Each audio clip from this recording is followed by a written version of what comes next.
വിദേശത്ത് നിന്ന് വിദേശത്തെ ഒരു സർവകലാശാലയിൽ നിന്ന് മനോഹരമായൊരു വാർത്ത വന്നു. നമ്മുടെ പൊതു ചാനലുകളോ മാധ്യമങ്ങളോ അല്ലെങ്കിൽ സോഷ്യൽ മീഡിയ ഒക്കെ എത്ര കണ്ട വാർത്ത ചെയ്തു എന്ന് നമുക്കറിയില്ല. എന്തായാലും മനോഹരമാണ് ആ വാർത്ത. 1505 എന്ന് പറഞ്ഞാൽ ഇന്നേക്ക് എത്ര 700 വർഷങ്ങൾക്ക് മുമ്പ് ലോകത്തിലെ ഏറ്റവും പഴക്കമേറിയ ശസ്ത്രക്രിയാ സ്ഥാപനങ്ങളിലൊന്നായ സ്കോട്ട്ലൻഡിലെ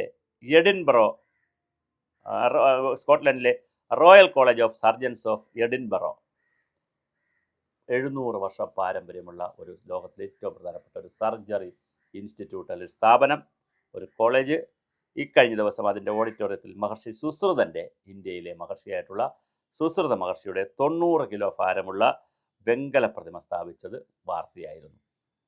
തമിഴ്നാട്ടിലെ തിരുവണ്ണാമലയിൽ നിർമ്മിച്ച ആ പ്രതിമ ആയുർവേദ ശസ്ത്രക്രിയ പാരമ്പര്യത്തിന് ലഭിച്ച ഒരുപാട് വൈകിട്ടാണെങ്കിൽ ലഭിച്ച ഏറ്റവും അർഹമായ ആദരവാണ്.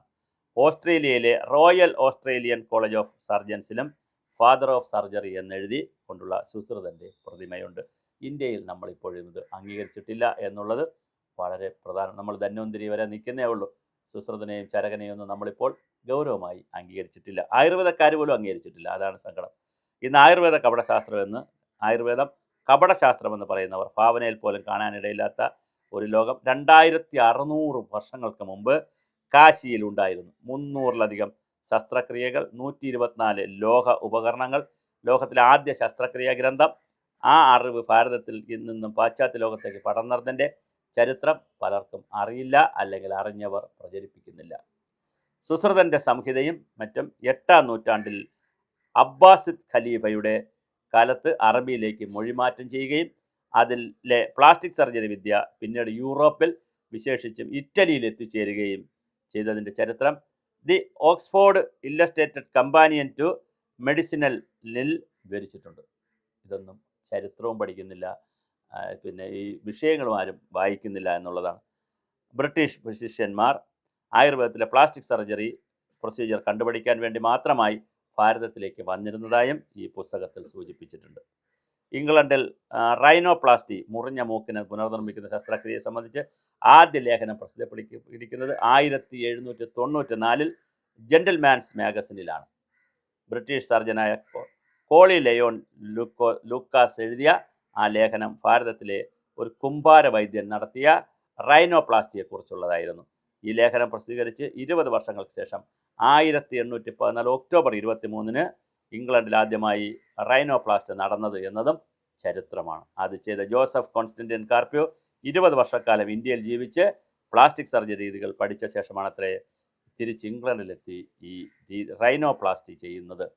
എത്ര മനോഹരമായ ഒരു കാലം, ഇന്ത്യക്ക് സുവർണ കാലം ഉണ്ടായിരുന്നു ശാസ്ത്രരംഗത്ത്, പ്രത്യേകിച്ച് മെഡിസിനിൽ എന്ന് ആർക്കറിയാം? ആര് പ്രചരിപ്പിക്കുന്നു? ആര് പറയുന്നു? സുശ്രുതനെയും ചരകനെയും ധന്വന്തരിയും ഒക്കെ നമ്മൾ കാണുന്നത് ഏതോ മഹർഷി, അതൊരു ഹിന്ദു മഹർഷി, പിന്നെ വേറെ തരത്തിലേക്കൊക്കെ മാറ്റി കൊണ്ടുപോയി സന്യാസി എന്നൊക്കെ പറഞ്ഞു കൊണ്ടുപോകും. പക്ഷെ അവരുടെ സംഭാവനകൾ എത്ര വലുതായിരുന്നു. ഭൂരിഭാഗം പേരും ഇതൊന്നും അറിയാതെ ഒരു വശത്ത് ഹിപ്പോക്രാറ്റസിനെ ആദരിക്കുകയും മറുവശത്ത് സുശ്രുതനെ അന്ധവിശ്വാസമാക്കുകയും ചെയ്യുന്ന ഒരു കൊളോണിയൽ ചിന്ത ഇന്നും നമ്മുടെ നാട്ടിലുണ്ട്. സുശ്രുതൻ്റെ ശസ്ത്രക്രിയ പദ്ധതിയെക്കുറിച്ച് ഒരു അക്ഷരം മിണ്ടാതെ സുശ്രുത സംഹിതയിലെ പല കാലങ്ങളായി ആരെല്ലാമോ എഴുതി ചേർന്ന ഏതാനും ശ്ലോകങ്ങൾ എടുത്തുകാട്ടി സുശ്രുതൻ അന്ധവിശ്വാസിയാണെന്ന് വരെ വരുത്തി തീർക്കാൻ ശ്രമിക്കുന്നവർ സോഷ്യൽ മീഡിയയിൽ ഇപ്പോൾ സജീവമാണ്. എന്നാൽ എഡിൻബർഗിലെ ആഡിറ്റോറിയത്തിൽ നിലകൊള്ളുന്ന സുശ്രുതൻ്റെ വെങ്കല രൂപം ഈ ശ്രമങ്ങൾക്കുള്ള നിശബ്ദമായ ശക്തമായ മറുപടിയാണ്. ലോകത്തിൻ്റെ വിവിധ രാജ്യങ്ങളിൽ ഇത്തരത്തിൽ ഈ സുശ്രുതൻ്റെ വെങ്കല പ്രതിമ വച്ചിരിക്കുന്നു എന്നുള്ളത് ചെറിയ കാര്യമല്ല, വളരെ വലിയ ഒരു ആവേശം നൽകുന്ന, ഇന്ത്യൻ ആയുർവേദത്തിനും ഇന്ത്യയിലെ പാരമ്പര്യത്തിനും വലിയ സംഭാവന നൽകുന്ന ഒരു വിഷയമാണ്. അതുകൊണ്ടാണ് നമ്മളിത് ചെയ്തത്.